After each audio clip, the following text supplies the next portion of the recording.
नमस्कार, स्वागत है आपका। मैं हूं आपके साथ अनाया शर्मा। शुरुआत करेंगे खबरों की विस्तार में। शिमला में मुख्यमंत्री सुखविंदर सिंह सुक्खू की अध्यक्षता में प्रदेश सचिवालय में प्रदेश मंत्रिमंडल की बैठक आयोजित की गई है। इस बैठक में 2 मंत्री हर्षवर्धन चौहान और रोहित ठाकुर को छोड़कर सभी कैबिनेट मंत्री मौजूद रहे। इस बैठक में क्या निर्णय हुए, इसकी जानकारी कैबिनेट मंत्री जगत सिंह नेगी ने दी।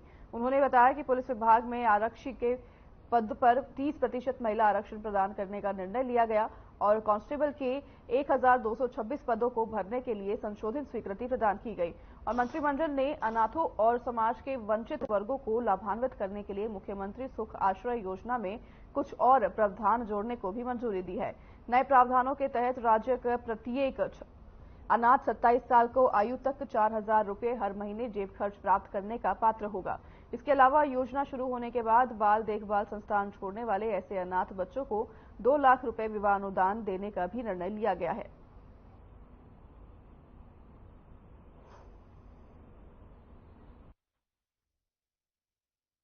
हमारी कैबिनेट की मीटिंग जो है माननीय मुख्यमंत्री ठाकुर सुखविंदर सिंह सुक्खू के नेतृत्व में आज जो है हुई है और इसमें काफी जो है आज अहम फैसले लिए गए हैं, जिसमें जो हमारा स्वर्ण जयंती जो पॉलिसी है हाइड्रो पावर को लेकर, इसमें जो है संशोधन किया गया है। इसमें जो अब जो शेयरिंग का जो पैटर्न है वो जो है 20% 12 साल के लिए होगा और 30% 18 साल नेक्स्ट के लिए होगा और बाकी के लिए जो है 40% का जो है शेयर का जो है ये फैसला लिया गया है। और जो भी लीज होगा हाइड्रो प्रोजेक्ट्स में वो 40 साल के लिए ही होगा। साथ में एक यमुनानगर में फॉरेस्ट डिपार्टमेंट का जो है लीज पर प्राइम जगह पर जो है भूमि है, जिसे पिछली सरकार ने केवल मात्र 4 करोड़ में जो लीज जो मालिक है उसके साथ जो है इसका फाइनल फैसला करने का किया था, क्योंकि ये प्राइम प्रॉपर्टी है वहां पर यमुनानगर में। तो इसके लिए भी कैबिनेट ने ये फैसला लिया है कि ये जो लीज है परपेचुअल है, जब तक उचित इसका मूल्य नहीं मिलेगा तब तक इसका जो है हम लीज जो है छोड़ेंगे।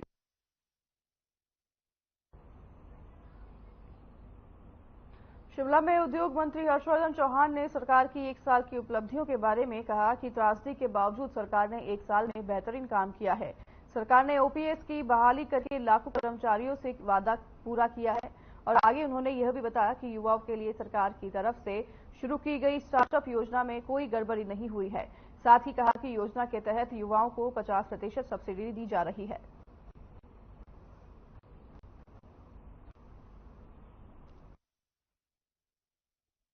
स्टार्टअप योजना है नौजवानों के लिए, उसमें हम 50% सब्सिडी नौजवानों को गाड़ी पे देंगे। अगर कोई गाड़ी 20 लाख की लेगा हम उसको 10 लाख की उसको सब्सिडी मिलेगी। और ये गारंटी है कि 3 साल तक वो गाड़ी हम सरकार उसको लेगी और किराया जो उसकी गाड़ी की स्पेसिफिकेशन है 50,000 है, 60,000 है, 70,000 रुपये महीने के हिसाब से उसको देगी और 3 साल तक वो उसको देगी। और 1 साल का वो उसकी मर्जी है। 4th ईयर अगर वो सरकार को देना चाहेगा तो उसकी मर्जी है। नहीं, हिमाचल सरकार के 1 साल का कार्यकाल जो है वो पूरा होने जा रहा है और ये जो कार्यकाल है ये उपलब्धियों भरा है। In spite of the fact कि हमने जो त्रासदी है हिमाचल प्रदेश में पिछले 50 साल में सबसे बड़ी त्रासदी आई और हमारे को कोई 10,000 करोड़ का नुकसान हुआ, उसकी बहाली होना अपने आप में भी एक बहुत बड़ी उपलब्धि है। और गवर्नमेंट ऑफ इंडिया से हमें कोई पैसा नहीं मिला और हमने सारी रोड्स है, वाटर सप्लाई स्कीम्स है, बिजली की स्कीम्स है, जो नुकसान हुआ था उसको जो है वो रिस्टोर करके बहाल किया है। हिमाचल प्रदेश की पारंपरिक व्यंजनों के शौकीनों के लिए राजधानी शिमला के रिज मैदान पर हे मेरा फूड कार्निवल का आगाज हो गया है, जिसमें हिमाचल प्रदेश के सभी जिलों के अलग अलग पारंपरिक व्यंजनों को परोसा जा रहा है। बता दें कि हिमाचल प्रदेश ग्रामीण आजीविका मिशन ग्रामीण विकास विभाग की तरफ से 2 से 18 दिसंबर तक चलने वाले कार्निवल का आयोजन किया गया है, जिसमें प्रदेश की स्वयं सहायता समूहों की महिलाओं की तरफ से निर्मित उत्पाद और व्यंजन प्रदर्शित किए गए हैं। वहीं ग्रामीण विकास मंत्री अनिरुद्ध सिंह ने कार्निवल का विधिवत शुभारंभ किया। इस मौके पर ग्रामीण विकास और पंचायती राज मंत्री अनिरुद्ध सिंह ने कहा कि हिमाचल सरकार महिलाओं को सशक्त करने के लिए लगातार काम कर रही है।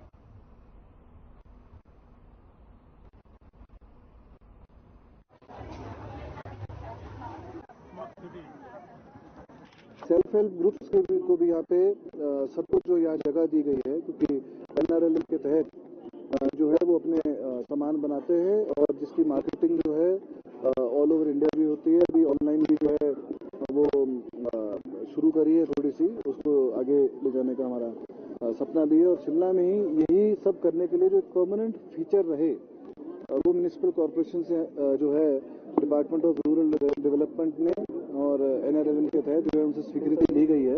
हम लोग जल्द ही जो है शिमला के अंदर जो है हिमाचल हाट जो है वो इसी स्तर पे जो है बनाने जा रहे हैं और उसके परमानेंट फीचर जो है वो रहेगा। सोलन नगर निगम के मेयर और डिप्टी मेयर के चुनाव 4 दिसंबर को होंगे। आपको बता दें कि चुनाव की प्रक्रिया दोपहर 12 बजे से नगर निगम सोलन कार्यालय में आरंभ होगी और वहीं उस दिन निर्धारित कोरम पूरा नहीं हुआ तो ये चुनाव 5 दिसंबर को होंगे। वहीं प्रशासन ने चुनाव की अधिसूचना जारी कर दी है। पिछले कई दिनों से सोलन में मेयर और डिप्टी मेयर के चुनाव की घोषणा का इंतजार हो रहा था। वहीं आपको बता दें कि मुख्यमंत्री सुखविंदर सिंह सुक्खू के सोलन दौरे के दूसरे ही मेयर और डिप्टी मेयर के चुनाव की घोषणा हो गई है। इसके साथ ही कांग्रेस और बीजेपी ने इस चुनाव के लिए अपनी रणनीति बनानी शुरू कर दी है। वहीं अतिरिक्त उपायुक्त अजय कुमार यादव ने बताया है कि नगर निगम मेयर और डिप्टी मेयर के चुनाव 4 दिसंबर को आयोजित किए गए हैं। आगे उन्होंने कहा कि सभी पार्षदों को इस बारे में सूचित कर दिया गया है।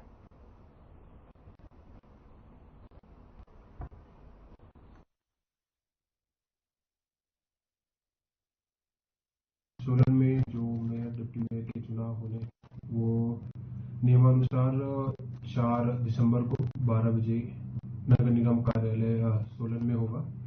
अगर 4 दिसंबर को हमारा कोरम पूरा नहीं होता है, कोरम जो हमारा 3/4 का होता है, जो भी हमारे काउंसलर है नगर निगम के, अगर वो पूरा नहीं होता है, जो नेक्स्ट मीटिंग है वो 5 दिसंबर को की जाएगी और उसमें मेयर और उप मेयर का चुनाव किया जाएगा।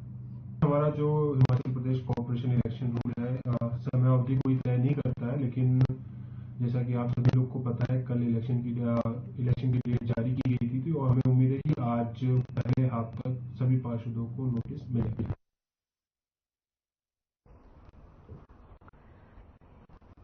खबर शिमला से है, जहां पूर्व में अराजपत्रित संघ के अध्यक्ष रहे कर्मचारी नेता गोपाल दास वर्मा ने कर्मचारियों और पेंशनर्स के मुद्दे को लेकर सरकार के खिलाफ मोर्चा खोल दिया है। उन्होंने कहा कि ये सरकार ओल्ड पेंशन देने का दावा कर रही है, सरकार का 3 गारंटियों को पूरा करने का दावा खोखला है। आगे उन्होंने जानकारी देते हुए कहा कि पेंशनर अपनी मांगों को लेकर सम्मेलन कर सरकार के खिलाफ आंदोलन की रूपरेखा तैयार करेगी। साथ ही कहा कि सुक्खू सरकार का 1 साल का कार्यकाल निराशाजनक रहा है। उन्होंने कहा कि पूर्व सरकार ने कोविड जैसी आपदा के बाद भी कर्मचारियों की सभी मांगें पूरी की, लेकिन ये सरकार आपदा का रोना रो रही है, जिसे कर्मचारी सहन नहीं करेंगे।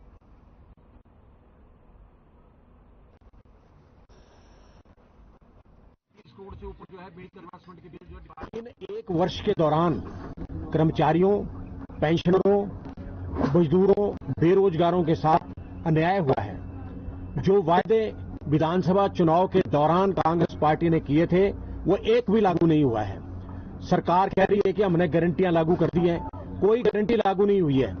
आप देखिए सरकार कह रही है कि ओपीएस हमने लागू कर दिया है, ठीक अच्छी बात है लागू कर दिया है, पर एक बात सुनिए धरातल पे तो कुछ भी नहीं है। जो इन 1 सालों में एनपीएस के तहत जो ओपीएस जिन कर्मचारियों को मिला, आप बताइए ग्रेजुटी उनको नहीं मिली, लीव एंड कैशमेंट उनको नहीं मिली, कम्यूटेशन उनको नहीं मिली, तो कहां लागू हो गया? बेरोजगारी भत्ता देंगे वो भी आज 30 करोड़ से ऊपर जो है मेडिकल इन्वेस्टमेंट के बिल जो डिपार्टमेंट में पड़े हैं। पैसा देना आपका काम है, आपने सरकार बनाई है। हिमाचल प्रदेश में बीते 3 महीने पहले कांग्रेस सरकार की तरफ से पर्यावरण संरक्षण का हवाला देते हुए व्यास बेसिन के किनारे पर स्थापित किए गए स्टोन क्रशर को बंद किया गया था, लेकिन अब प्रदेश में निर्माण कार्य में पेश आ रही दिक्कतों को देखते हुए स्टोन क्रशर को बहाल कर दिया गया है। ऐसे में जहां 3 महीने तक लोगों को दिक्कतों का सामना करना पड़ा, तो अब स्टोन क्रशर खोलने के बाद भी उनकी दिक्कत कम नहीं हो पाई है, क्योंकि अब स्टोन क्रशर से मिलने वाली सामग्री लोगों को महंगी मिल रही है। वहीं जिला कुल्लू की अगर बात करें तो यहां पर सरकार की तरफ से आज स्टोन क्रशर को बंद किया गया था। वहीं डालपुर में अपने घर का निर्माण करवा रहे स्थानीय निवासी तरुण विमल का कहना है कि सरकार की तरफ से जो फैसला लिया गया था उससे आम जनता पर काफी बुरा असर पड़ा है। वहीं भवन निर्माण सामग्री के सप्लायर राघव सोहल का कहना है कि 3 माह तक क्रशर बंद रहने के बाद अब निर्माण सामग्री के दाम भी बढ़ गए हैं।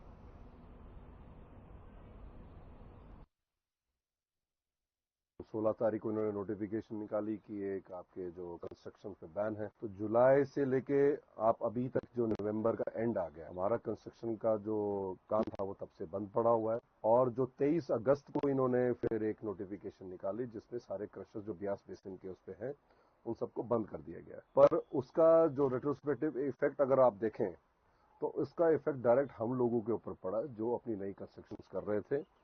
और जो हमारा, अब आप बैकग्राउंड में आप देख सकते हैं, जो हमारा काम था वो तब से रुका पड़ा है।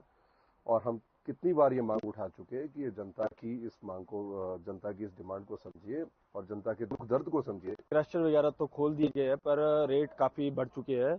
जैसे पहले तो बाहर से ला रहे थे, पंजाब वगैरह से बजरी, पर अभी यहाँ जो भी लोकल क्रशर खुले हैं इनमें भी काफी ज्यादा रेट्स बढ़ चुके हैं। जैसे पहले टिप्पर 5,000 का मिलता था, आज की डेट में 8,000 7,000 मुंह बोले दाम मिल रहे हैं। और जैसे उस समय डिमांड, इसमें करंटली डिमांड बहुत ज्यादा है। लोगों ने जितने भी डंप काम थे सारे खुल चुके हैं और जिस वजह से भुगतान करना माल को असंभव हो चुका है, ये समस्या आ रही है।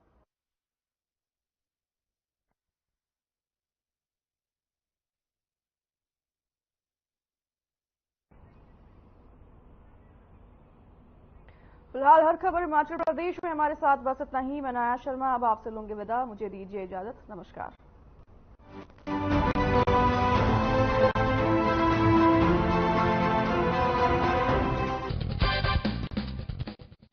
नमस्कार।